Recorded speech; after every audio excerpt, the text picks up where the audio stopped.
ठीक है, उसके हिसाब से बताना जो स्टेटमेंट दे रखी है। ए क्या बोल रहा है, angle whose measure is less than that of right angle, right angle से जो छोटा होता है, मतलब 90 डिग्री से छोटा होता है, कौन सा होता है, एक्यूट, तो हो गया acute angle. B, an angle whose measure is greater than that of the right angle, मतलब 90 डिग्री से बड़ा होगा, कौन सा होता है, obtuse. C,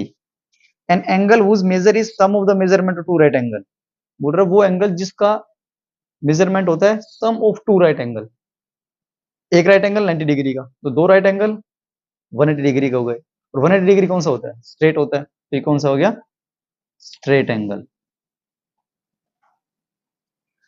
D, when the sum of measures of two angle is that of right angle then one of them is, बोल रहे दो एंगल है कोई भी, उन दोनों का सम अगर 90 डिग्री आता है तो दोनों कौन से हैं, इस मान लो एक एंगल ए है ये 60 डिग्री है,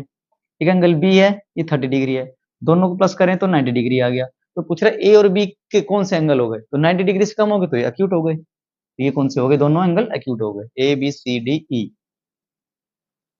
when the sum of the measurement of two angles is that of the straight angle and if one of them is acute then other one, ये बोल रहे हैं कि दो एंगल है, दोनों को जब सम करते हैं तो 180 डिग्री आता है, बट उनमें से एक एंगल एक्यूट एंगल है, मतलब 90 से कम है, दूसरा एंगल कौन सा है, एंगल ए है मान लो और एंगल बी है, लेकिन दोनों को सम करते हैं तो 180 आता है,